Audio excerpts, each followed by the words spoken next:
Buenos días a todos, gracias por venir a esta jornada que hemos organizado en Es Diario, que hemos querido llamar Retos y oportunidades de la automoción en España, una visión política e industrial, que yo creo que cuando se pensó en organizar todavía Trump no había liado la que ha liado internacionalmente, ¿no? Así que yo creo que viene al pelo, entre otras cosas, pero hay mucho más que hablar, mucho más que hablar de Trump, hay que hablar, pues eso, de un sector que es estratégico en España, que es puntero, que genera empleo y un valor añadido extraordinario, y que de alguna manera, ahora nos lo contarán nuestros invitados, puede estar o sentirse amenazado, ¿no? Bueno, por diferentes aspectos. Los aranceles de Trump, por supuesto, la competencia china, la reglamentación ecologista que llega desde la Unión Europea y que impone una serie de obligaciones al sector complicadas de cumplir también. Bueno, una serie de factores de los que vamos a hablar. Me gustaría presentar a todos nuestros invitados. Juan Bravo, que es el vicesecretario general del Partido Popular, que es nuestro protagonista hoy, con permiso de los demás invitados. Luego tenemos también a representantes del sector, una nutrida representación del sector. Empiezo por mi izquierda: Emilio Herrera, presidente de Kia; Leopoldo Satrústegui, presidente de Hyundai España; Ignacio Rodríguez Solano, que es director de Relaciones Institucionales de Renault, del Grupo Renault en España también; José López Tafal, director general de ANFAC, la Asociación Nacional de Fabricantes de Automóviles y Camiones; y Antonio González, que es director de Relaciones Institucionales de Stellantis. Yo creo que una más que nutrida e importante representación del sector, ¿no?, para hablar de todo lo que tenemos por delante esta mañana. Voy a pedir, somos muchos, voy a pedir brevedad en las intervenciones, pero Juan, me gustaría que comenzara usted con, bueno, una breve descripción de cómo está ahora mismo el panorama para el sector automovilístico en España, y cuál sería el reto más importante que tiene que afrontar el sector en los próximos años. Uf, yo creo que la realidad ha cambiado con la situación de Estados Unidos y con el tema de los aranceles. Es verdad que tenemos esos 90 días que veremos a ver cómo queda, pero no debemos olvidar que el sector de la automoción es un sector importantísimo en el ámbito de la Unión Europea y en el ámbito de España, por la generación de empleo que provoca, por la innovación que desarrolla, que al final acaba transfiriendo a otros sectores. Y luego también es cierto que nos hemos autoimpuesto un reto, como es el vehículo eléctrico, y yo creo que en ese proceso tenemos que ser capaces entre todos de tener un plan industrial adecuado. Es decir, sabemos que el sector ha tenido que soportar hasta hace un mes o mes y medio unas posibles sanciones de hasta por encima de los 15.000 millones de euros que finalmente la Unión Europea ha suspendido. Es necesario dar certidumbre y seguridad, y más en el entorno en el que estamos.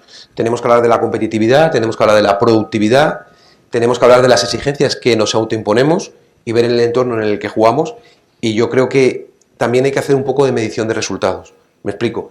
Si vemos la introducción del vehículo eléctrico en el ámbito nacional no es la deseada. ¿Por qué? Pues supongo que la analizaremos, pero hay muchos elementos que eso conlleva. Una parte es importante, depende de la administración, y yo creo que ahí nosotros tenemos que ser capaces de dar respuesta, y otra parte muy importante yo creo que es escuchar a los sectores, que en este caso están aquí representados, y es bastante más importante que lo que pueda decir yo, que ellos nos pondrán encima de la mesa. Pero la edad del parque móvil está por encima de los 14 años. Y va peor cada año. Eso como mínimo nos tendría que hacer una reflexión hacia dónde vamos. Si éramos líderes en el sector de los vehículos y estamos haciendo las cosas bien, ¿qué necesitamos para volver a coger ese liderazgo? Y esos creo que son 6 millones, que me corrija José Antonio, de vehículos que ya no se están produciendo en Europa y que se están produciendo fuera de Europa, que seamos capaces de recuperarlos sabiendo el entorno en el que jugamos, ¿no? Con lo cual, dificultades, retos, pero también oportunidades, ¿no? Pues tomándole la palabra por esto último, claro, España ha sido está en el top 10 de potencias mundiales en la fabricación de vehículos, segunda potencia europea en la fabricación de vehículos de combustión, pero la pregunta es, y ahora se la hago, que la contesten también todos los demás, pero Juan, usted primero, ¿está preparado España para el reto de la electrificación, para seguir siendo líderes en el sector automovilístico de la electrificación? Bueno, yo creo que ellos tienen mucho más conocimiento que yo para poder decir, pero hagamos un poquito de análisis. Primero, ¿hemos conseguido el peso del vehículo eléctrico sobre el conjunto del parque móvil? Yo creo que no, ¿no? Con lo cual, algo nos tendría que hacer pensar. En segundo lugar, para el vehículo eléctrico hay un elemento que es fundamental, que son los puntos de recarga. ¿Estamos en el objetivo o estamos muy por debajo del objetivo fijado para el año 2025? Estamos muy por debajo. ¿Requiere de simplificación de trabas administrativas y burocráticas para permitirlo? Lo requiere. En tercer lugar, ¿el vehículo eléctrico es la única alternativa o en este proceso de tener más de 8 millones de vehículos por encima de 20 años nos llevaría también a pasos intermedios que pudiésemos acometer? Creo que deberíamos acometer también pasos intermedios, como defendía el presidente Feijóo, y hacer planes que permitiesen, lógicamente, un vehículo nuevo, aunque sea de combustión, contamina mucho menos que un vehículo de 20 años. Teniendo un objetivo hacia el que queramos ir, no debíamos olvidar otras alternativas que tengamos. ¿El vehículo eléctrico ahora mismo dificulta su acceso por el precio del vehículo? Sí, pues hay una parte que es la fiscalidad y tenemos ejemplos de otros países en los que han acometido directamente la fiscalidad para poderla rebajar. Hablamos de algo que es muy directo y no requiere trámites, el IVA. Como un objetivo o un determinado plazo, trabajado conjuntamente con ellos, permitiría automáticamente rebajar el precio para conseguir un efecto. Fijaros, si alguien se acerca al plan de recuperación, creo recordar, y espero que no me falle la memoria, que se dice que 30.000 personas al año mueren en España por la calidad del aire. Cuando alguien piensa en un coste, el rebajar el IVA, otros también lo ven como una oportunidad, porque si mejoramos la calidad del aire, mejoramos la situación de la calidad o la salud de las personas y también nos produce un ahorro en la sanidad.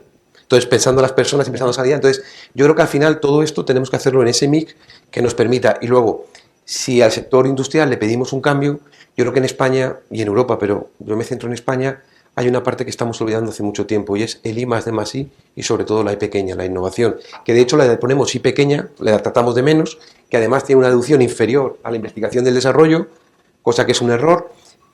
No tiene un coste alto porque por desgracia no hay excesiva innovación. Sabemos que hay problemas desde el punto de vista tramitación administrativa, actuaciones inspectoras, etcétera, pero esa innovación que ellos desarrollan y que necesitan ahora más que nunca para ser competitivos, porque es lo que nos permite competir con Estados Unidos y con China, nos está apoyando, con lo cual tendríamos que hacer una apuesta decidida y además todo lo que ellos hacen de innovación acaba transfiriendo posteriormente a otros sectores, con lo cual todo lo que ellos hagan y les apoyemos, estamos apoyando no solamente a la industria de la automoción, sino que estamos favoreciendo al resto de la industria. Y por último, hay unos costes para ellos que son claros, que son desde las cotizaciones sociales, pero sobre todo también el tema energético. Y ahí creo que hay un debate ahora mismo abierto de precio, de suministro, de nucleares, etcétera, que yo creo que tampoco podemos obviar, con lo cual creo que la parte que nos toca a nosotros tenemos muchos deberes para facilitarles su trabajo, que creo que en sus manos están muchos puestos de trabajo y mucha actividad. Bueno, pues vamos a escuchar a los representantes del sector. No sé si alguien quiere empezar. Si no, le damos la palabra a José López Tafal, director general de ANFAC, que puede un poco hacer una visión muy general, ¿no?, del sector. Esta misma pregunta, ¿no? ¿Estamos preparados para liderar también la fabricación de vehículos eléctricos? Muy bien, pues primero muchas gracias por invitar a ANFAC. Muchas gracias. Y gracias a Juan, con quien siempre, por cierto, he de decir que tenemos una magnífica relación y sintonía en muchas cosas y también en el análisis del sector, ¿no?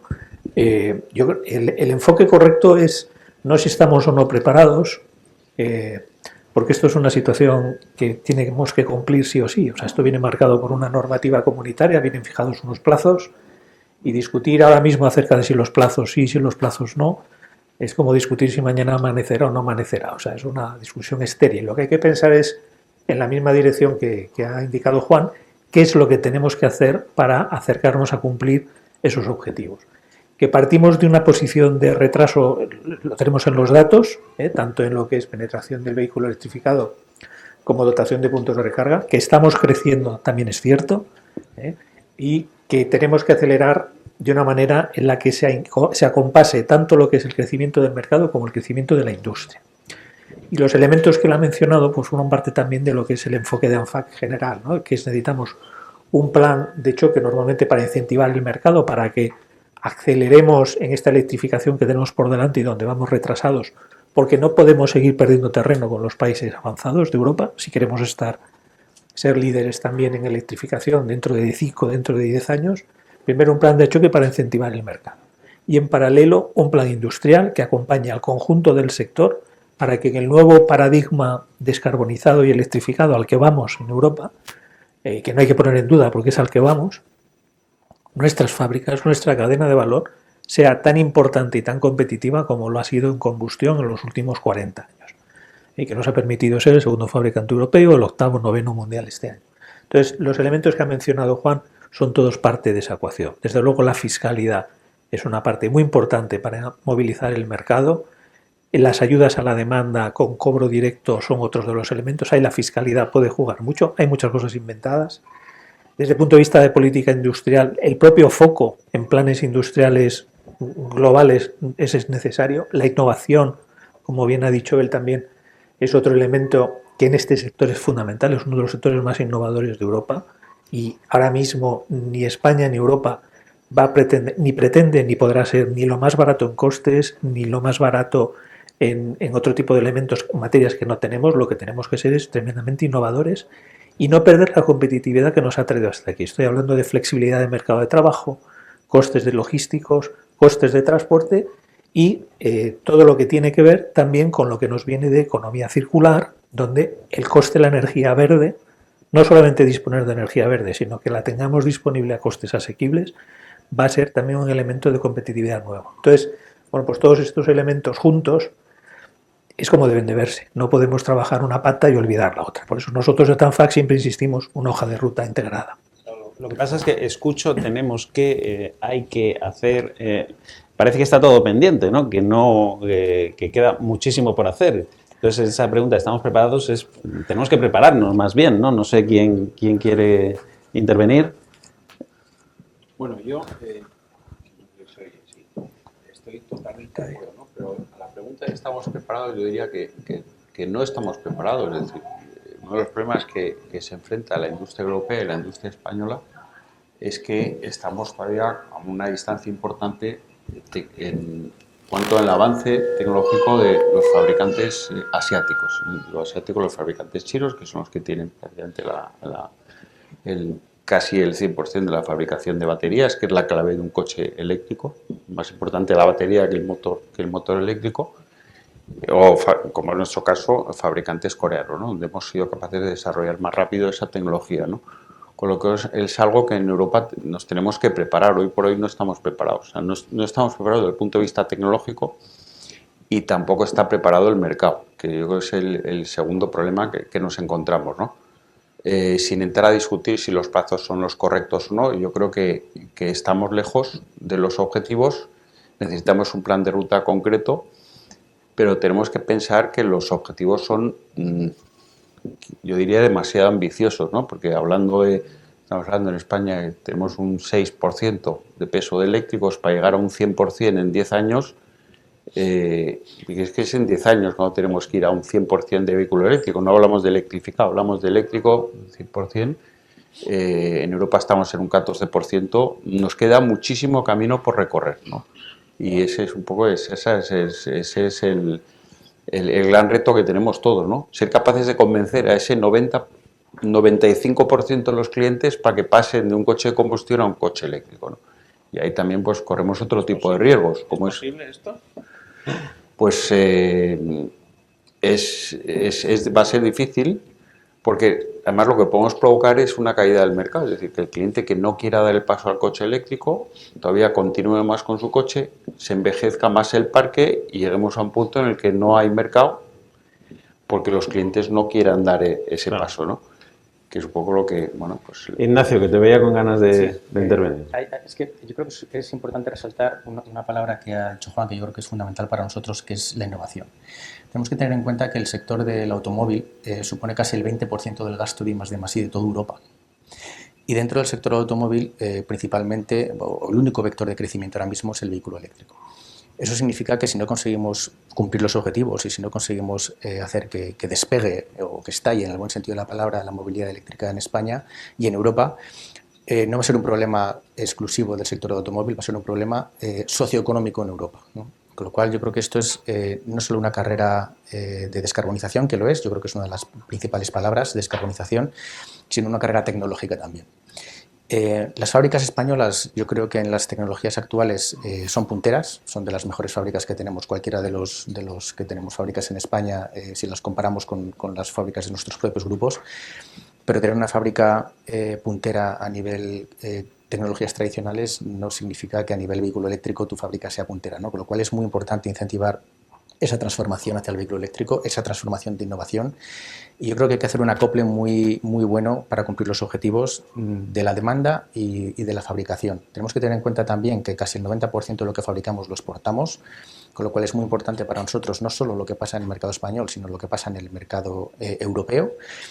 Y tenemos que ser capaces de acompasar esa evolución del mercado europeo y español a la capacidad que tenemos de fabricación de las tecnologías actuales y de las tecnologías que vienen, que como decíamos es eléctrica por una decisión que como decía, como comentaban antes otros compañeros, Europa ha tomado, ¿no? Y tanto a nivel demanda, pues yo creo que hay muchos ejemplos que están funcionando en Europa, ya sea Noruega o ya sea Portugal, muy basados en la fiscalidad. Y en cuanto a la oferta, pues existen programas de incentivos a nivel europeo y a nivel español en el que yo creo que hay que seguir trabajando para seguir transformando nuestras fábricas, seguir siendo competitivos, seguir avanzando en los procesos de electrificación y seguir siendo capaces de cumplir con los objetivos también de descarbonización.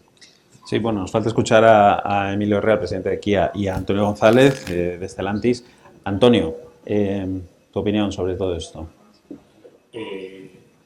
Intentar enfocarlo de una manera distinta y aportar algo distinto.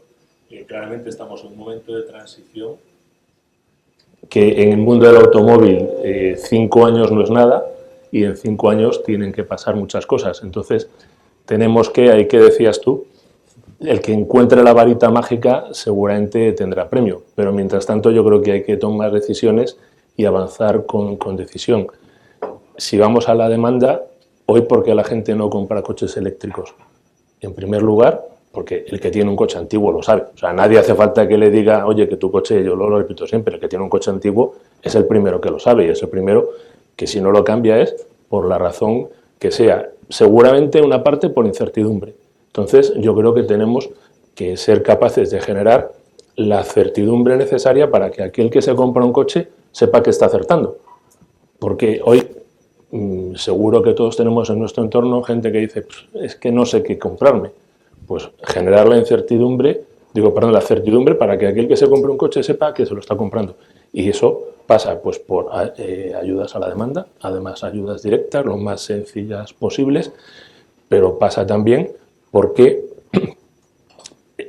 haya incentivos, aunque suene mal, a que en el caso español el parque antiguo, que es un parque que contamina tremendamente, algunos de vosotros lo habéis puesto muchas veces de referencia, quitar el 10% del parque casi elimina más emisiones que vender coches eléctricos. Y no digo que no sea importante vender coches eléctricos, pero eso seguro que es una palanca muy importante y ahí, con una buena combinación de incentivos a la compra y de sistema de grabación del uso del coche, seguro que se puede acelerar, porque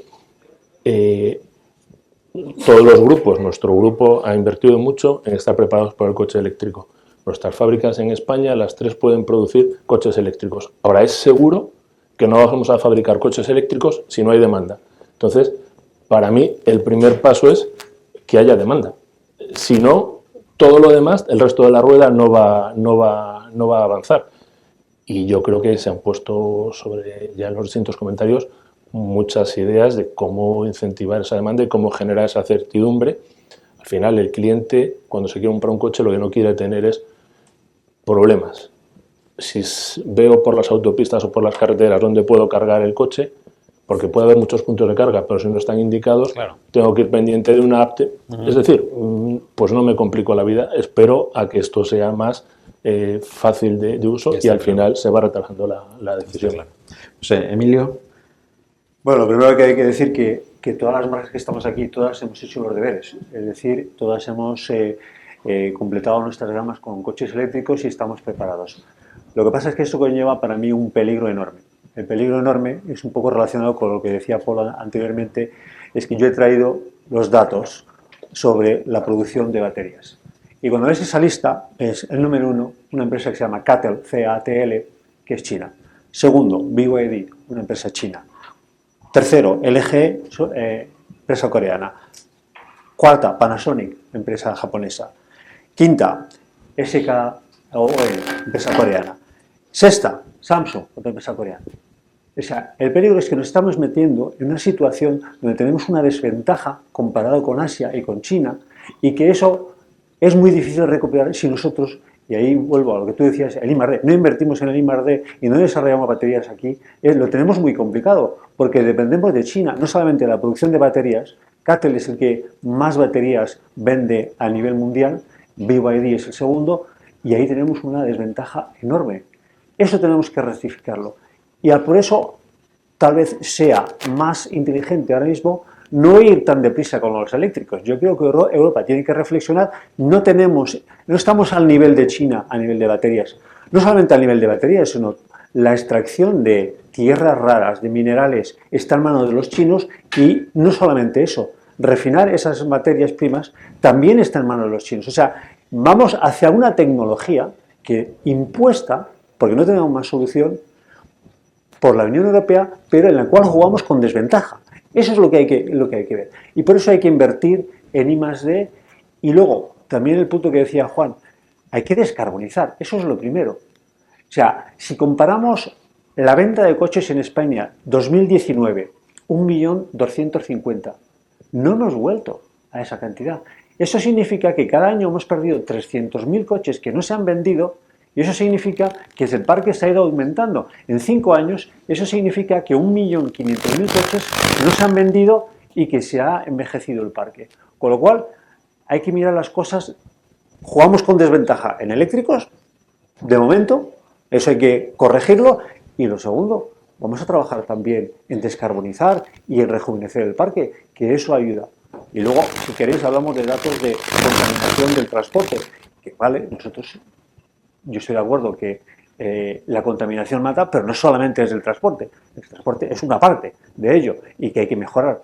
Y en China, ¿por qué han ido hacia el eléctrico? Porque sabían que esto les iba a poner en una situación competitiva muy rápido, porque desarrollar un motor térmico cuesta mucho más.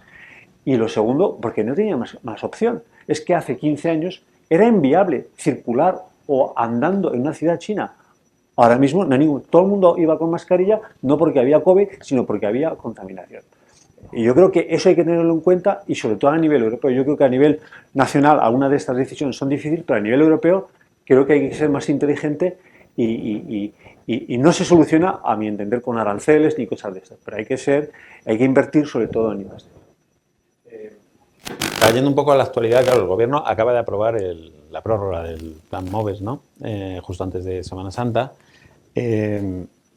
Hablamos de fabricar vehículos y hablamos de vender vehículos, ¿no? De generar la demanda, de que la gente sienta la necesidad o esté interesada en comprar un coche eléctrico, ¿no?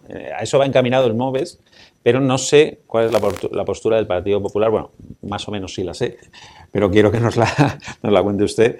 La postura del Partido Popular respecto al Plan MOVES que aprueba el Gobierno, porque creo que serían más partidarios de hacer un nuevo Plan MOVES, ¿no? Que más al estilo de Portugal, con ayudas directas, incentivar la compra con esos incentivos fiscales, ¿no? Ayudas directas al comprador. ¿Cuál es la posición del Partido Popular? Bueno, yo creo que aquí se ha puesto de manifiesto, ¿no? Al final el mundo va de hacerle a la gente la vida fácil. Y tenemos que conseguir que la gente lo pueda hacer fácil.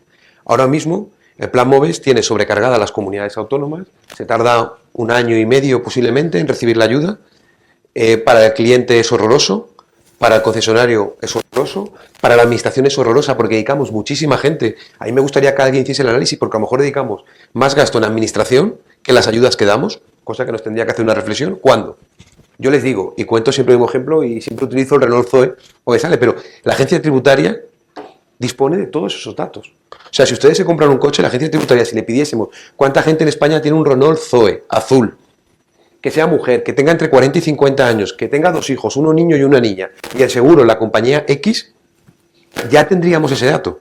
¿Ves? Si esos datos lo tenemos, si cuando alguien compra un coche se comunica a la agencia tributaria, lo comunica a tráfico, lo comunica a la compañía de seguros, ¿por qué tenemos que obligar a la gente a hacer papeles? Pues si ese dato lo tenemos. Imagínese que alguien se compra y automáticamente, en cuestión de un mes, le llega la ayuda directa, si tenemos hasta el número de cuenta. Si es que nosotros tenemos toda esa información, no complicamos al concesionario, no complicamos al fabricante, no complicamos al ciudadano, que creo que para todos el centro es el ciudadano. Dicho esto, no así, hagamos un sistema. Si el que está tarda 1 año y medio, es que no funciona. Si las ayudas para los puntos de recarga tardan 1 año y medio, es que no funciona. Entonces, nuestro plan MOVES tiene que ser ágil, rápido, tenía que estar en más cuantías, Tenemos que ver la realidad, no solamente hacerlo electrificado. Hemos tenido una oportunidad única, y con lo hemos estado hablando, que es el tema de Valencia de la Dana. Ahí se perdieron 120.000 vehículos. Un ámbito muy reducido, muy controlado. Podríamos haber hecho un plan MOVES especial, innovador, con todo esto, en el que todo el mundo podía estar de acuerdo, administración, ayuntamientos, concesionarios, fabricantes. Se puede hacer, ha salido. Entonces, nosotros defendemos hacer un plan MOVES que lleve eso, que lleve más importes, que si puede ser sin papeles, porque a lo mejor es más rápido y más ágil quitar el IVA o reducir el IVA. Hagamos los números. Que vaya rápido, que no vaya solamente hacia el vehículo eléctrico, que pueda acaparar más vehículos, porque tenemos vehículos con 20 años, con más de 20 años. Si lo que queremos es descarbonizar, también es un paso intermedio. Y los fabricantes nos están diciendo, oye, nos cuesta entrar. Claro, yo creo que aquí hemos cometido un problema. Y ha utilizado la palabra perfecta, Emilio, la imposición. No podemos imponer. No podemos imponer. O sea, hay que explicar a la gente que el vehículo eléctrico nos aporta. ¿Por qué? Oye, pues si conseguimos que sea al mismo precio que los demás, o a usted le va a costar más barato desplazarse. Bueno, la energía eléctrica nosotros podemos disponer de ella. Tenemos un país con enormes oportunidades renovables. Cuando hemos puesto la movilidad, los AVEs, la gente coge AVE, pero por convencimiento, porque tenemos todas las infraestructuras, porque le facilitamos, pero no porque de repente alguien decide que hay que hacerlo así. Y luego habéis hablado también de ese mercado interior que tenemos que hacer en Europa. Entonces, dentro de ese plan MOVES, evidentemente tendríamos que intentar también buscar la fórmula para ayudar al máximo a los fabricantes en lo que nos están pidiendo, para intentar la salida a lo que ellos necesitan también. Lo que pasa es que, claro, un plan MOVES que abarque a todo tipo de vehículos, no solo vehículos eléctricos, ¿no? Pero eso no va en contra un poco de la inercia que nos obliga en 2035 a dejar de fabricar vehículos de combustión. Evidentemente, si estamos hablando del vehículo eléctrico, tendremos que darle un mayor peso. Pero es que nuestra edad del parque móvil se sigue aumentando, lo están diciendo. Entonces, lo que podemos hacer es querer desde una posición de la administración decidir lo que tiene que hacer el ciudadano. O la segunda opción es escuchar al ciudadano e intentar dar respuestas. Si los números no acompañan, porque el vehículo eléctrico no, tendremos que hacer más esfuerzo en el vehículo eléctrico, pero también tendremos que dejar otras alternativas. Porque la realidad es, el 5 o el 6, oye, hagamos una transición, pero de verdad. Y repito, ¿por qué en el norte de Europa o por qué en Portugal? ¿Qué han hecho? Una política agresiva, fiscal, muy agresiva, para que el vehículo sea del mismo coste, incluso más barato que uno de combustión. Y si a mí me dicen, oiga, te vas a comprar un eléctrico, ¿es más barato o igual que uno de combustión? Y luego desplazarte, te ahorras mucho con respecto al otro. Y dices, entonces, bueno, no tengo dificultad para elegir, buen negocio. Si además me informas dónde están los puntos, si el objetivo que habías puesto de 90.000 puntos de recarga para el año 2025 estamos en 38.725, hombre, le estamos diciendo, cómprate un eléctrico, pero yo no hago mis deberes. Yo no te digo dónde están los puntos de recarga. Yo no te apuesto por la innovación. Yo no te pongo puntos de recarga. Sabemos que hay puntos de recarga que están colocados, pero no están conectados, porque hay declaración responsable para el punto de recarga, pero no para la conexión eléctrica. Si Red Eléctrica necesita más apoyo, habrá que poner más apoyo. Si Endesa, Iberdrola, el resto de compañías tienen que hacer más, tendremos que hacer. Esto es un proyecto europeo y de país. Si pretendemos, como decía José Antonio, hacerlo por partes, el problema es que no sale. Yo sí que creo que es una oportunidad, como decía, han puesto de manifiesto todos los elementos que hay que hacer. Sentemos a todas las partes afectadas y hagamos un plan MOVES integral, ¿entiendes? No solamente ayudas para comprar el vehículo, porque si me das la ayuda, pero luego me da miedo dónde voy a recargar. Sí, es decir, esos son los elementos que teníamos que poner. Perfecto. Emilio, que antes le dimos la palabra al último, pues ahora el primero.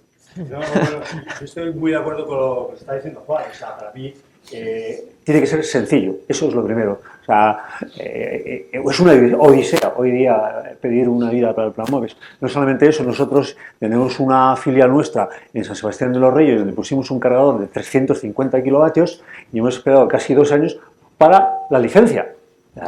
Yo no estoy hablando ni de ayuda siquiera, o sea, la licencia para que podamos cargar y los clientes puedan utilizar el cargador. Yo creo que esas cosas, esas barreras, hay que eliminarlas. Yo creo, sinceramente, que la gente va a adoptar el coche eléctrico. Lo va a adoptar, porque es una comodidad, es algo que hay ciertas ideas que piensa la gente, bueno, pues si viajo no puedo viajar. Esto se soluciona y lo hemos visto en otros países, o sea, no es un problema. Con lo cual, si las ayudas son fáciles, el cliente comprará coches eléctricos. Lo que pasa, yo vuelvo a decir, no hay que apostar solo por el coche eléctrico, hay que apostar por descarbonizar y tal vez hay que encontrar una solución alternativa ahí al coche eléctrico, porque nos estamos metiendo en la boca del lobo porque no tenemos esa ventaja competitiva que teníamos antes con los coches de combustión aquí en Europa. O sea, hay que ir con precaución. Y vamos, yo creo que los ejemplos que hemos visto en otros países, yo creo que llegar al 100%, yo creo que todo se puede, querer es poder, pero hay que poner las medidas, obviamente. Sí, pero respecto al plan MOVES, la prórroga del MOVES 3, ¿va en esta dirección? ¿Es suficiente? ¿Se queda corto? ¿Cuál es la opinión? Por ejemplo, José, ANFAC. Pues nosotros desde ANFAC hace mucho tiempo que decimos que el actual plan tiene que cambiarse por uno nuevo. Hemos hecho propuestas muy concretas, muy detalladas, que llevamos tiempo explicándolas y que van en la misma dirección que indica Juan, ¿no? Al final, si es posible, desde luego, punto de partida, sencillez, eficiencia es la palabra. O sea, si tenemos un euro y otros tienen 2, lo que tenemos que conseguir es que ese euro se mueva 2 veces al menos tan rápido como el de 2. Y no que tenemos dinero, pero por problemas administrativos, gran parte de ese dinero está en las tuberías atascado. ¿Qué hay que hacer? Ir a modelos que no tengan las tuberías. La fiscalidad, la propuesta de ANFAC es muy clara. Utilicemos la fiscalidad. Que podemos, si pudiéramos modificar el tipo del IVA o aplicar un tipo reducido, yo entiendo que a nivel comunitario es más complicado, pero puede haber, si no, soluciones similares, pues sería quizá la forma más directa, porque la ayuda te la llevas en el momento de la compra. Pero que tampoco es estrictamente necesario, porque si no hay modelos alternativos para que, utilizando la fiscalidad de la agencia tributaria, que como explica Juan, además lo conoce perfectamente por su origen profesional, tiene todos los datos de los ciudadanos, se podría conseguir esa eficiencia muy rápido, y yo estoy convencido que nos ayudaría a empujar mucho más la demanda, porque lo que estamos viendo mes a mes es que cuando el ciudadano prueba el vehículo eléctrico, le gusta el vehículo eléctrico. La oferta de vehículo eléctrico es cada vez mayor. Hemos empezado por segmentos premium, pero este año, y todos los aquí sentados, no voy a poner ejemplos, pero todas las 4 marcas que están aquí han sacado modelo nuevo de vehículo eléctrico con precio mucho más asequible, y se está notando en el mercado porque al ciudadano le gusta el vehículo eléctrico cuando lo prueba, y además en la operación del día a día es más barato. Entonces, consigamos ese cambio en la forma, en la barrera de entrada, que es la compra inicial, porque esto lleva una decalaje temporal, necesariamente consigamos esa barrera y que desaparezca. La fiscalidad es la herramienta más fácil, el cliente se va la ayuda en el momento de la compra, y creo que tendremos un círculo mucho más virtuoso y las cosas cambiarán, porque yo soy optimista, creo que las cosas van a cambiar, llegará un momento que esto se acelere, pero para eso tenemos que poner de nuestra parte toda la sociedad. Es verdad que los fabricantes lo estamos haciendo, pero hay herramientas que podríamos mejorar.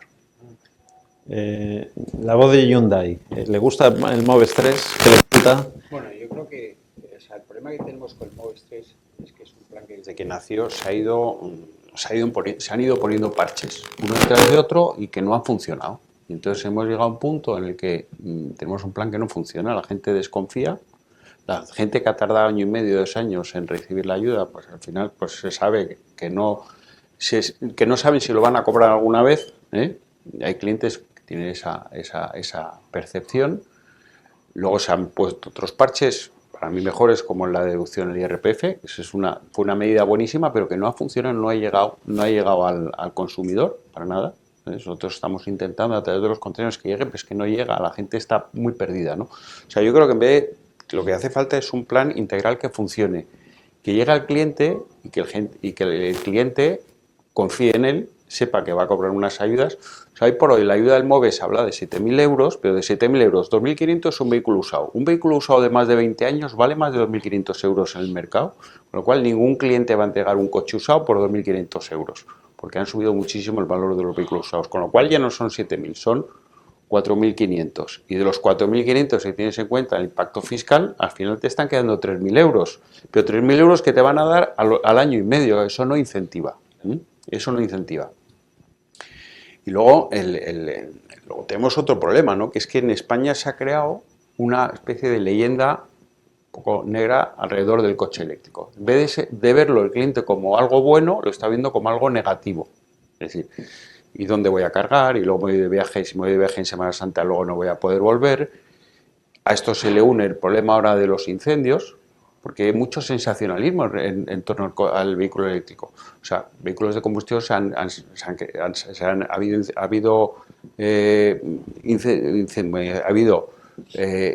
coches quemados que han ardido durante muchos años y nunca se ha hablado del tema. Bueno, pues ahora ya hay parking donde te dicen, no, si usted viene con un coche eléctrico no puede aparcar aquí. Entonces se ha creado mucha historia negativa. ¿Eso está ocurriendo? ¿Dejan aparcar vehículos eléctricos? Sí. Empieza a haber parking donde te dicen, no, si usted viene con un coche eléctrico no puede bajar a la -1. Me pasó a mí. Entonces, o sea, se está creando mucha leyenda negra, negativa alrededor del coche eléctrico. Y eso pues es algo que, claro, el consumidor pues le frena un poco, ¿no? Entonces yo creo que hay que tener un plan que funcione, que le lleguen las ayudas al consumidor en el momento que hace la compra, y luego hay que empezar a hablar de los beneficios del coche eléctrico, no de la parte negativa, ¿no? Pero hasta que no consigamos eso, los clientes sí, coches pequeños sí que se están vendiendo, porque la gente dice, bueno, como segundo o tercer coche urbano, un coche eléctrico, perfecto. Pero ¿cuántos clientes están tomando la decisión de cambiar su coche principal por un coche eléctrico? Ahí es donde está costando y donde va a costar. Antonio. A ver, Plan MOVES, bienvenido. O sea, porque cuando lo quitaron en enero, hemos llorado 3 meses, bienvenido. ¿Qué es mejorable? Al principio hemos hablado mucho de competitividad y parece que la competitividad es solamente que en las fábricas pues, un modelo de apoyo a la demanda ágil, con todo el CRM que nos has explicado, vamos, sería perfecto, que el cliente se compra el coche y en su cuenta fiscal le hacen el cargo del abono correspondiente. Eso sería, vamos, yo creo que todos los dedicados al comercio soñarían con eso, pero es que hace perder una competitividad.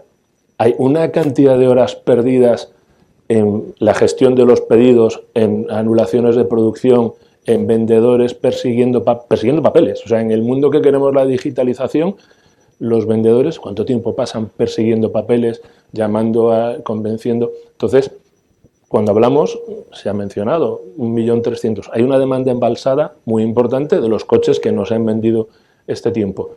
Y esa gente sabe que tiene un coche antiguo, o sea, no hace falta que se lo recordemos. Con lo cual, si se le facilita, ahí vamos a ganar una competitividad comercial, que luego redunda en una parte importante en la competitividad industrial, que nos haría a todos avanzar mucho más rápido en el objetivo común, con lo cual yo creo que el plan MOVES debería de concebirse a futuro como algo mucho más permanente, que sea, además, que vaya con los objetivos a los que queremos llegar. Los objetivos, oye, se enmarcan y pues es lo que hay que intentar conseguir. Pero los medios o la transición tienen que estar bien acompañados.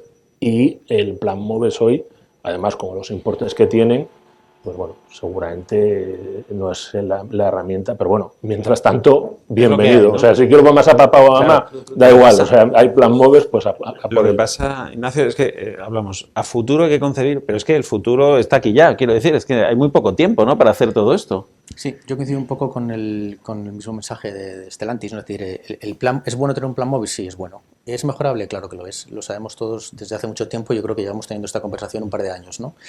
Yo creo que este es el año en el que definitivamente tiene que haber algún tipo de acuerdo y reforma estructural. Yo creo que no podemos estar cada 6 meses sentándonos en mesas como estas y volviendo a tener la misma conversación, ¿no? Yo creo que es importante que haya una reforma estructural. Todos estamos coincidiendo, yo creo, en que el camino es una reforma fiscal. Si ponemos los dos casos que hemos comentado al principio, el caso de Portugal, por ejemplo, yo creo que hay una parte muy positiva que es flotas. Yo creo que el mercado en España, corregirme si me equivoco, es más del 50% en España el mercado son flotas, con lo cual haciendo un incentivo interesante para la adquisición de flotas, tanto públicas como privadas, consigues una escalada muy rápida. Y en el caso de otros países como Noruega también a nivel fiscal es más barato, hay muchos ejemplos, ¿no? Es más barato recargar un vehículo eléctrico que pagar la gasolina, los peajes están a 50%, alquilarte un coche te vale la mitad un vehículo eléctrico que un vehículo de combustión, la adquisición también está desgravada, etcétera. La fiscalidad sabemos y ya sabemos todos que funciona muy bien, ¿no? Con lo cual yo creo que este tiene que ser el año en el que definitivamente tomemos esa decisión y hay un consenso y un acuerdo casi de país, ¿no? Perfecto, Juan, pero si todo el sector parece que está de acuerdo y el diagnóstico es claro, ¿no? Más incentivo, más agilidad en las ayudas, más amplitud de las ayudas, etcétera, ¿por qué no se hace? Si parece que el diagnóstico es claro. Nosotros no somos el gobierno. Yo, por ejemplo... Pero es muy difícil llevarlo a cabo todo esto. Pues se ve que sí, porque se prefieren los muros a los puentes. Yo puedo contar la experiencia como Andalucía, Juanma Moreno, y yo como consejero de Hacienda. En Andalucía compramos 150 vehículos eléctricos, porque no le puedes decir a la gente, compra un vehículo eléctrico y tú no eres el primero. Los consejeros nos movíamos en la ciudad con vehículo eléctrico. En todas las estaciones de la ITV hay puntos de recarga en Andalucía, porque son sitios que están abiertos de lunes a sábado, donde la gente están perfectamente identificadas las ITVs, y en Andalucía saben que se puede ir a una estación de ITV. También es cierto que los puntos de recarga que hay son de baja potencia, porque es que el MOVES no permitía más. Entonces poníamos 4, porque es lo máximo que podíamos, pero hubiera sido preferible poner uno potente. Fíjate qué detalle. O sea, 80 y tantas estaciones de ITV en Andalucía, puntos que están perfectamente identificados. Yo creo que hay una parte que es la colaboración público-privada, que a mí me gusta decir, como sabéis, colaboración privado-pública, porque creo que primero está lo privado y de ahí surgimos la gestión pública para coordinar, donde estáis poniendo encima de la mesa. O sea, no podemos hablar de un plan MOVES para dar 4.500 euros o 7.000, porque eso no es la solución. Porque aquí estáis dando un montón de elementos que tendría que sentarse. Tendríamos que hablar, ¿cuántos puestos de trabajo genera el sector de la automoción en España, en Europa? El 90% se exporta, habéis dicho. Esas oportunidades para nosotros, porque es actividad que hacemos aquí, pero vendemos fuera. Esa ya que es la bomba ya. Oye, y la formación, hay un plan del año 2020, pero ¿está dando respuesta realmente? ¿Están preparados los concesionarios para la...? Entonces, ¿y si nos sentamos el industrial, el concesionario, el de elementos, las comunidades autónomas, el Estado, la fiscalidad, y decimos, oye, vamos a ver, no olvidemos que tenemos 160.000 millones de fondos europeos, que hay una cantidad enorme que no se está ejecutando, que Europa quería que hiciéramos esto, que Europa les ha dicho que lo hacen o les pone 16.000 millones. Oye, pues alguien podría decir, mira, no estamos ejecutando. El otro día el ministro decía que estaban adjudicados 49.500 millones de 80.000 que van a fondo perdido. Joder, quedan 30.000 millones. 30.000. ¿Cuánto podríamos hacer? Sentémonos, mañana. Estamos con el tema del Papa, ¿no? Pues ¿cómo hacen con el Papa? No sale nadie de la habitación hasta que tenga una solución acordada. No se sale. Señores, aquí está el dinero que podemos hacer, sentados unos, ¿aquí qué vamos a hacer? Porque alguien puede pensar, no, si le quitas el IVA al coche, el impuesto, y no lleva impuesto sobre la matriculación, vale, pero ese coche, ¿cuánto lleva de impuestos de sociedades de la fábrica? ¿Y del concesionario? ¿Y cuánto lleva de cotizaciones sociales? Que en España pagamos un 36% de cotizaciones sociales. ¿Cuánto ese coche, aunque le quitemos el IVA y el impuesto de matriculación, lleva de impuestos de fábrica? O sea, ¿cuánto produce? ¿Cuánto dejamos de recaudar porque hay 300.000 coches que no se venden en España? ¿Cuánto? ¿Cuánto de esos coches que van fuera nos dejan en impuestos? Entonces, oye, en la vida, como yo creo que ellos, si yo les dijese, mira, tengo un proyecto que tenéis que poner 10.000 millones, pero os va a generar 20.000 de beneficios, ¿qué me diríais mañana? Es que 10.000 es mucho, no, lo que es mucho son 20.000 de ingresos.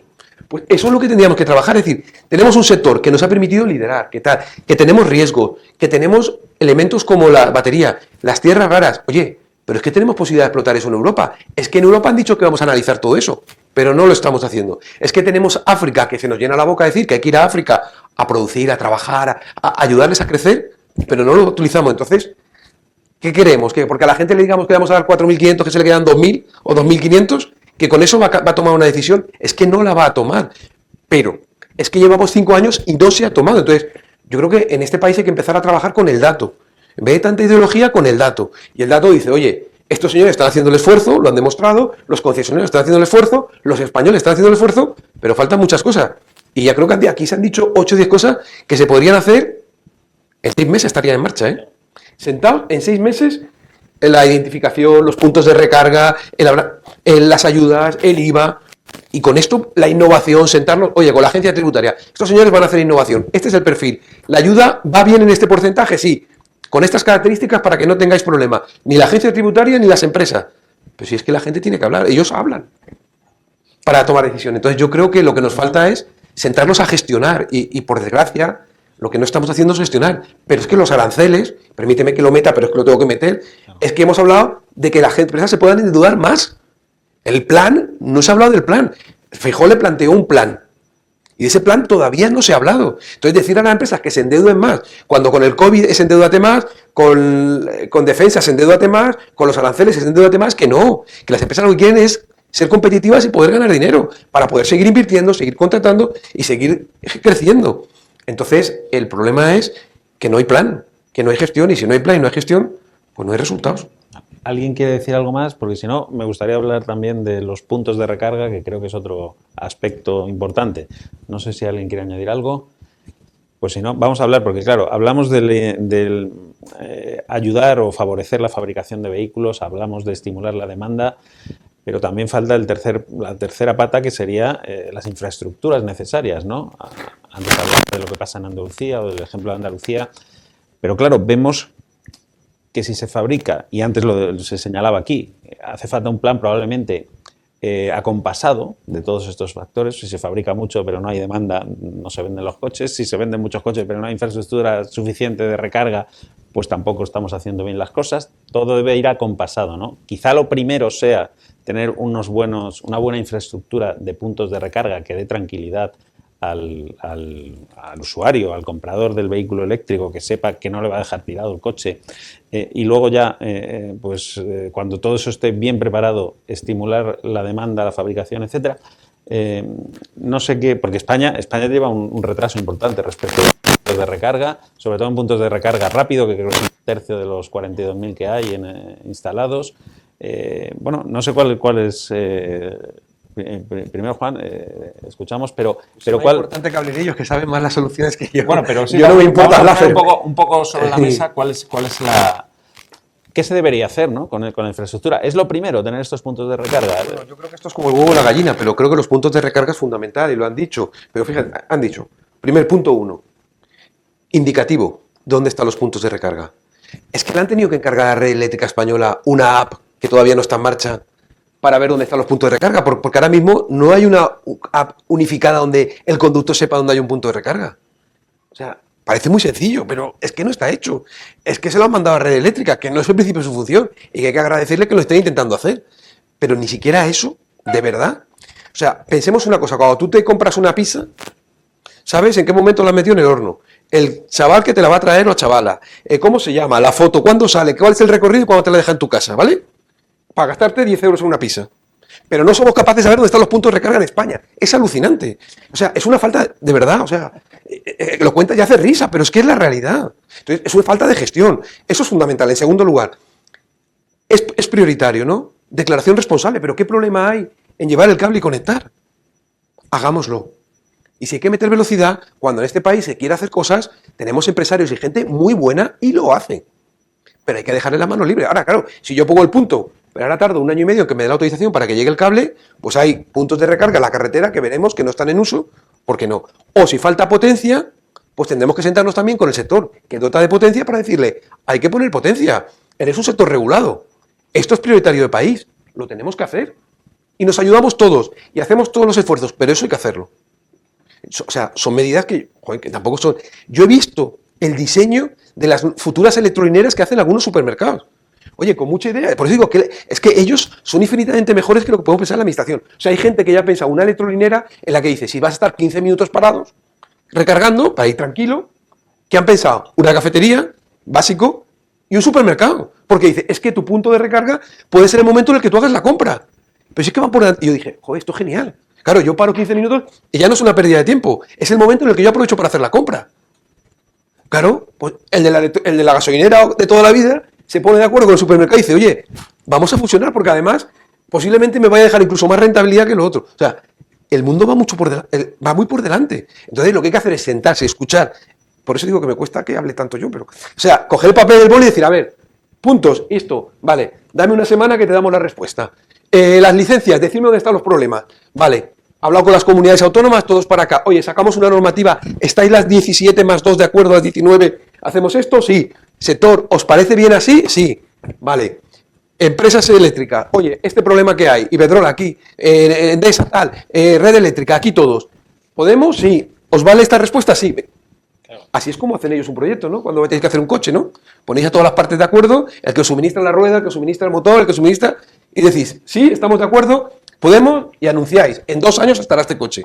Porque o sea, que no estoy diciendo Claro. nada que no... vamos. Pero, Ignacio, hablábamos eso de la ansiedad, ¿no? Que a veces sufre el conductor del coche eléctrico, por dónde va a recargar, voy a poder volver del viaje. Hablamos de la mala prensa que tiene el coche eléctrico, entre otras cosas, por estos factores, ¿no? Hablamos de que no sabemos, no hay un mapa claro de dónde están los puntos eléctricos, ni son rápidos, lentos o medio pensionistas. ¿Esto ahora mismo es el principal punto negro? Bueno, es un punto importante. Yo creo que a nosotros en Renault nos gusta utilizar una palabra que es corresponsabilidad. Para que la movilidad eléctrica sea una realidad, no solo depende de los fabricantes de automóviles, como estaban comentando antes los compañeros, nosotros estamos haciendo los deberes, pero necesitamos de otros sectores que sean capaces de sumar. El sector energético es crítico para que esto sea una realidad, el sector bancario también. Al final, si esto no funciona, las multas solo se las lleva el sector de automoción, eso también hay que recordarlo. Y yo creo que, como estaba diciendo Juan, hay que ponerse de acuerdo y es una cuestión de corresponsabilidad. Y a día de hoy el tema de la recarga genera mucha incertidumbre. También es posible que algunos actores no hayamos sido capaces de explicar bien las ventajas del vehículo eléctrico y la realidad de cómo se puede viajar hoy en un vehículo eléctrico y por tanto también se genera esa incertidumbre. Pero yo lo que sí quiero decir es que tanto a nivel industrial como a nivel demanda tenemos ejemplos en Europa en los que sabemos ponernos de acuerdo. Eso se llama Airbus. O sea, lo hemos hecho en el pasado, sabemos hacerlo. Y yo creo que puede servir de inspiración para volver a generar plataformas de contratación horizontales para los sectores estratégicos, unificación de normativa, ventanillas únicas para agilizar los asuntos más rápidos, ya sean en este caso la recarga o los puntos de conexión o la parte energética. Yo creo que tenemos un ejemplo que a nosotros en el Grupo Renault nos gusta mucho mencionar, que es el caso de Airbus, como inspiración a cómo cuando queremos, sabemos hacer las cosas, tenemos la escalabilidad, tenemos las capacidades, tenemos la innovación y volviendo un poco a tu pregunta, al inicio de la pregunta, efectivamente, hasta que no esté solucionada, quiero decir, la incertidumbre en cuanto a la recarga, pues va a ser difícil que haya mucha gente que se suba al carro, ¿no? Sí, Leopoldo, ¿tu opinión sobre este asunto? Bueno, yo creo que cuando hablamos de la infraestructura, yo creo que habría también que diferenciar, o sea, lo que es la infraestructura que es necesaria para poder viajar, que hoy poco a poco que hay sin señalizar, que es uno de los problemas, pero hoy puedes viajar cómodamente. Pero hay que pensar también que si al final queremos llegar a que un 100% de los clientes vayan en vehículo eléctrico, ¿qué pasa con la carga en las ciudades? No todo el mundo tiene garaje, o sea, hay un 60% de gente que no tiene posibilidad de cargar su coche en su casa. ¿Dónde lo cargan? ¿En carretera? En carretera, si tú analizas el precio del kilovatio y lo comparas con el combustible, no es más barato. Necesita tener una red de recarga lenta, accesible, pues que pueda estar pues en la calle, que tú puedas dejar tu coche por la noche y cargarlo a un precio razonable. Hablamos de 0,15, de 0,20 céntimos el kilovatio. Y eso yo no sé si está pensado, pero hoy por hoy el cliente que no tiene un garaje para cargar no se plantea el eléctrico. Es verdad que hay un 40% que tienen garaje, pero es que tenemos que llegar al 100%. Entonces hace falta una infraestructura necesaria para que puedas viajar, pero también una infraestructura para que tú, si no viajas y utilizas tu coche tu día a día, lo puedas cargar a un precio razonable. Pues si lo vas a cargar a 0,6, 0,7, pues el que te dice, no me interesa tener un eléctrico, me compro uno de combustión o un vehículo híbrido, ¿no?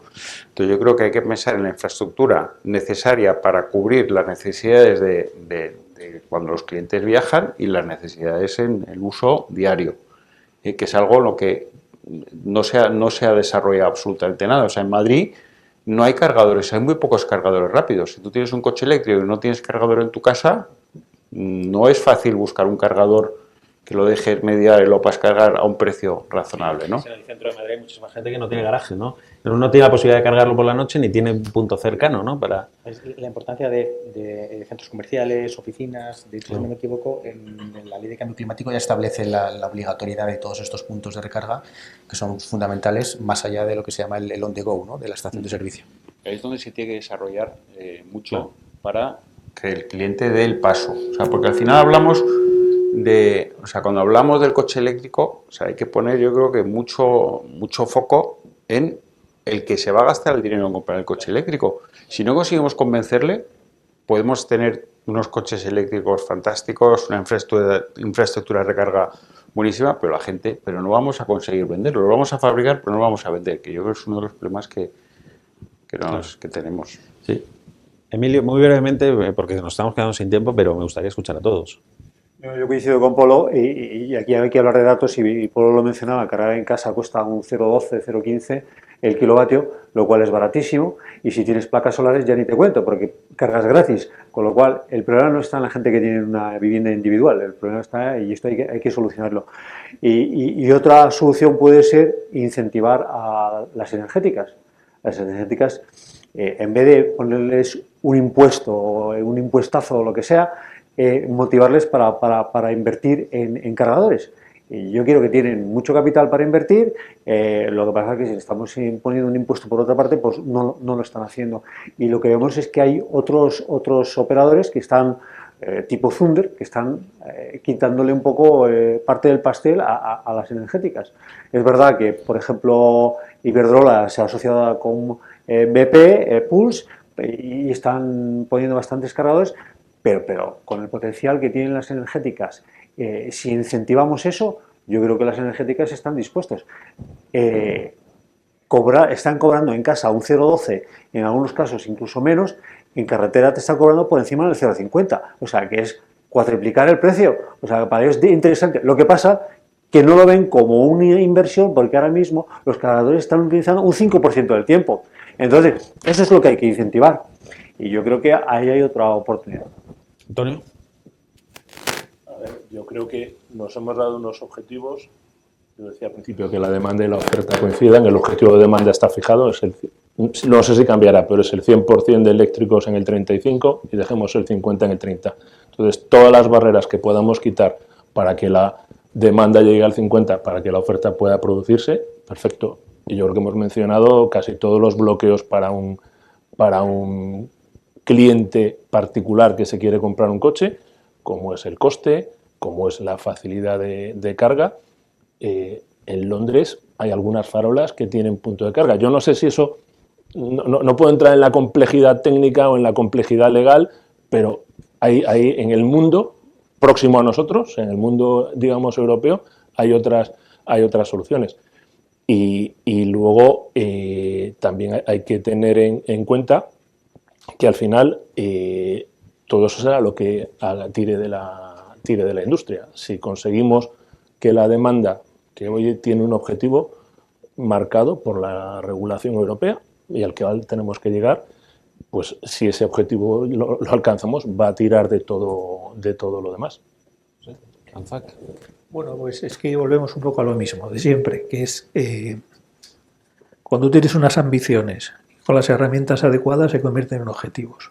Cuando tienes unas ambiciones y no tienes las herramientas, estás hablando de ensoñaciones, no de objetivos. Entonces, al final, hay un desequilibrio entre lo que queremos y las herramientas que estamos poniendo encima de la mesa. En tema de recarga, primer mensaje, hay suficiente recarga pública ahora mismo en España para que un comprador de vehículo eléctrico pueda circular por el país sin problema. Ese es uno de los temas importantes porque hay que tranquilizar, porque es verdad, porque todos circulamos con vehículo eléctrico. Ahora, ¿qué es lo que está pidiendo ANFAC por ser práctico? Decir, bueno, ¿cómo bajas de las ensoñaciones a los objetivos? Porque, ojo, no hay que olvidar que España fue de los primeros países en declarar la emergencia climática en el Parlamento Europeo. Enseguida nos dijimos, cuidado que esto es peligrosísimo. A la pregunta de ¿y dónde están las herramientas para que eso no suceda? Ese cambio climático es donde empezamos a fallar. Cosas que nosotros pedimos, muy sencillas. Primero, que lo que hay que se vea. Si tenemos 46.000 puntos de recarga público, sigues circulando por las carreteras y no se ven las señales de electrolinera. Y eso vale no para el que tiene un coche eléctrico, que más o menos apaña y tiene herramientas, es verdad que hay problemas de interoperabilidad en los pagos, hay mucho trabajo, pero ese señor puede circular. El problema es el que no lleva un coche eléctrico y va por la carretera y dice, no me paso al eléctrico porque no hay puntos. Hay 46.000 puntos de recarga pública instalada.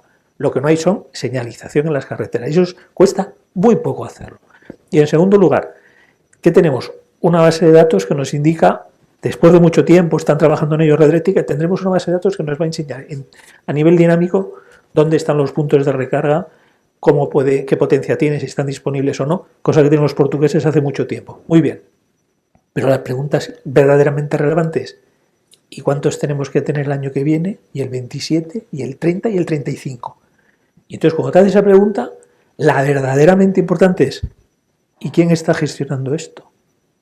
¿Quién está supervisando el despliegue en el territorio de una infraestructura como son los puntos de recarga públicos? Por no hablar de los de transporte pesado. Somos un país cuya economía depende del transporte de mercancías, porque estamos en la esquina de Europa, fundamentalmente por carretera. Tenemos unos objetivos muy ambiciosos de descarbonización de las flotas de vehículo pesado y nadie está pensando en las especificidades de la recarga pública para los vehículos de transporte pesado. Entonces, ¿qué nos hace falta? ¿Qué pide ANFAC? ANFAC pide dos cosas. Señalizar lo que hay. Punto 9.2. Un centro de coordinación a nivel estatal. Y hablo a nivel estatal, no hablo solo de gobierno central, hablo a nivel estatal, pero institucionalizado. Yo no quiero tener un centro con 200, 300 ingenieros más funcionarios gestionando ayudas ni puntos de recarga. No. ¿Vale?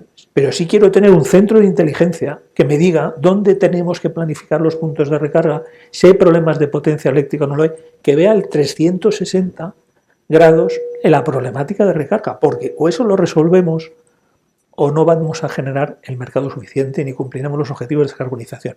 Porque aquí no es verdad que haya un problema de huevo y gallina. Porque cualquiera de mis socios aquí vendido, hoy te venden un coche eléctrico, lo tienes en un mes, 2 meses, 3 meses como mucho en tu garaje. Pero si hoy quieres poner un punto de recarga público de alta potencia, lo que te dicen las empresas que están desarrollando es que eso tarda 2 años. Entonces, a poco que arranque el mercado, los puntos de recarga se nos van a quedar atrás. Luego, primero tienen que ir los puntos de recarga. Y yo haría una reflexión, que lo ha mencionado Emilio también. Yo vengo también del mundo de la energía renovable. En el año 2000, cuando Europa se planteó poner puntos de ser campeona en el punto de generación de electricidad renovable, ¿qué hizo? Puso un sistema de primas para incentivar la inversión y que el que invirtiera en parques eólicos o fotovoltaicos no perdiese dinero, porque se le garantiza un retorno razonable. Pues si quieres ser el campeón mundial de movilidad eléctrica, tienes que poner un sistema de ayudas a la inversión en infraestructuras de recarga pública de alta potencia similares. Perfecto. Estamos fuera de tiempo, pero me gustaría, si hay alguna pregunta muy rápida, dar la palabra a 1 o 2 preguntas y concluimos. Sí, Israel García Juez. Dos cosas rápidas. La primera, para el señor nombrado. El gobierno, sí. Hola, gracias. El gobierno nos habla constantemente de la importancia del vehículo eléctrico, de lo verde que son, y luego, como estáis comentando, no hace absolutamente nada. Ni financiación, ni ayudas, ni fondos europeos, ni siquiera un plan de comunicación para informarle a la gente, bueno, pues dónde están los puntos, cómo se hacen estas cosas, las bondades del coche eléctrico. Y para el resto de la mesa yo creo que, todos habéis estado un poco en línea, ¿no? Pero quizá la cuestión lo mismo. Muchas veces el señor Trump habla que Europa somos nuestros propios enemigos. Hemos sido tan a veces autoexigentes o pedirnos este mundo verde, donde lo más importante de las baterías las hacen otros, con lo cual yo no sé si la fuerza de la industria automotriz podría, en las instancias europeas, hablar un poco de cómo se puede hacer esta transición. Pongo por último un caso, ¿no? Cuando cuando se hizo lo del tema del AdBlue, multitud de marcas han tenido muchos problemas porque la tecnología se hacían unas peticiones que luego la tecnología era incapaz de cumplir esas exigencias y que al final les acaban metiendo en un follón del carajo, ¿no? Entonces, pues a lo mejor relajar los criterios, alargar los tiempos o ver un poco cómo se podría llevar todo esto a cabo. Muchas gracias. Gracias Israel por tu pregunta. Juan. Bueno, pues yo creo que Israel plantea, Israel, lo primero es que esto es el resultado de la imposición. Es que creo que no hay que imponer. Hay que intentar llegar a donde queramos, pero sin imponer, porque cuando imponemos sin escuchar, por eso decía que a mí, yo agradezco mucho me dejen hablar tanto, pero que yo creo que la clave es escuchar a los que saben lo que pasa y son los que te pueden decir en qué plazos, que ellos son los primeros que les interesa que esto funcione. En segundo lugar, en cuanto a si está haciendo mucho o no el gobierno, mira, cuando hablamos de la fiscalidad, se me ha olvidado dar un dato, hay 140.000 millones más de recaudación en el año 2024 que en el año 2018, es un 43%, 140.000 millones más, ¿de verdad que no hay hueco? Hay 160.000 millones de fondos europeos, de verdad que no hay hueco, si este es el gran objetivo, porque pensemos que le hemos dicho a la industria que tiene que hacer esto, es que le hemos obligado, pero ahora no le damos los instrumentos para que puedan sacar, o sea, te obligo a fabricar algo que a la gente inicialmente le cuesta, y en vez de ayudar a que a la gente no le cueste, te he puesto a ti en un gran brete porque te he hecho invertir en algo que a lo mejor ahora mismo no es lo que el mercado quiere. Es decir, al que hacía yogures le hemos dicho que haga canelones y ahora resulta que la gente no quiere canelones. Dice, ya, ¿y qué hago yo con mis canelones? Pues intentemos, sí. Eso es lo que tenemos que plantearnos, ¿no? Y lo que yo sí que creo, sinceramente, es que es el momento. Y tú lo has dicho. Hemos tenido una oportunidad en Valencia, como decía, de la Dana, pero ahora tenemos una oportunidad. Todo el tema de los aranceles nos hace replantearnos un golpe de realidad. Tenemos el informe Draghi, el informe Letta. Tenemos el Fondo Monetario Internacional que ha dicho que las trabas burocráticas internas que hay, la falta de mercado interior, representa un arancel del 44% en bienes internos que nos autoimponemos. Entonces, es la oportunidad para sentarnos a escuchar. Hemos intentado hacerlo desde un lado, ¿no? Y no ha funcionado. ¿Y si probamos a hacerlo al revés? ¿Por qué no escuchamos a todos los que están diciendo cómo tiene que ser, que nos plantean todas las alternativas, cogemos el papel, las empezamos a escribir y nos comprometemos a que en 6 meses entre todos hacemos un plan? Y si no sale, nos habremos equivocado todos juntos. Rápidamente lo corregimos. Entonces yo creo que esa, Israel, es parte de la solución. Sentarnos y en vez de hablar nosotros, a escuchar. Y respecto a la segunda parte de la pregunta, alguien que pueda contestar, quizás José, en nombre de todo el sector. ¿Hemos sido demasiado rápidos, demasiado autoexigentes en Europa? Yo creo que el problema fundamental es que se ha tomado unas medidas en su momento, en el 2019, como era Pacto Verde Europeo, que podían verse razonables, ¿no? Y además es verdad que tenemos un problema de cambio climático, tenemos una responsabilidad como sector de transporte, somos el principal emisor después de la generación eléctrica y hemos de descarbonizar. Eso nadie lo pone en duda y además creo que es un objetivo de la sociedad europea. Que por cierto, los temas de calidad del aire no tienen que ver con los temas de cambio climático, ¿eh? Son completamente diferentes, aunque muchas veces se mezcla lo que es la calidad del aire, que afecta fundamentalmente a entornos metropolitanos muy concretos por unos emisores contaminantes que no son solo los vehículos, ¿no?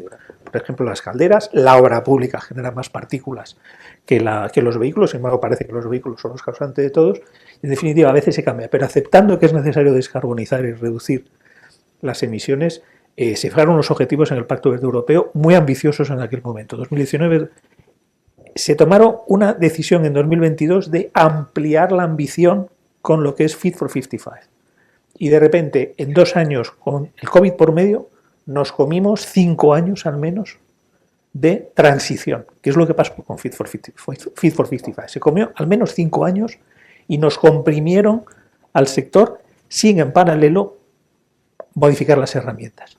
Porque no se modificaron las herramientas, ni se pusieron herramientas europeas, ni se aportó dinero adicional, ni se resolvió nada en temas de recarga transeuropea. Ahora se está hablando de corredores, etc. Y esto es lo que Draghi ha indicado que es el desacople entre lo que es la política de descarbonización y la política industrial del sector de automoción. Y ha generado al sector unos problemas enormes, porque efectivamente nosotros sí tenemos que cumplir unos objetivos, sí tenemos que pagar unas multas, pero el resto del ecosistema, empezando por los propios gobiernos, que están obligados a hacer el despliegue de infraestructura de recarga por AFIR, pero que si no lo cumplen no pasa nada. Simplemente mandan un informe en el año 26 o 27 y habrá unas recomendaciones de la Comisión. Los únicos que en este proceso tienen una multa son los fabricantes europeos. Dar la vuelta atrás no es una opción. Tenemos una oportunidad industrial por encima. Nosotros por eso, como ANFAC siempre insistimos, hay que acelerar, pero hay que hacerlo con una hoja de ruta común, no volver a plantear si lo que pasó en el 19, si lo que pasó en el 22, en el mejor de los casos hace ya 3 años, en que estamos hablando del pasado. Lo que hay que pensar, 32, 35, poner una hoja de ruta común, poner las herramientas, calcular las herramientas que nos hace falta, y si no las tenemos, llegado el caso, habrá que plantear si cambiamos algo. Pero ahora mismo es aprovechar la oportunidad, porque el resto de los gente con la que competimos no va a parar tampoco. Muy bien, muchas gracias. Bueno, pues yo creo que el diagnóstico está claro, las soluciones más o menos parecen comunes también, solamente queda lo más fácil, que es ejecutarlas. A ver si se ejecutan, y además se ha dicho que este 2025 va a ser un año clave, ¿no?, para ver si efectivamente damos un paso decisivo y coordinado hacia adelante. Así que casi les emplazo para volver a hacer dentro de un año esta misma mesa y hacer balance un poco de qué ha ocurrido, ¿no?, en este año que puede ser clave. Muchísimas gracias a todos y nada, nos vemos pronto, espero. Muchas gracias.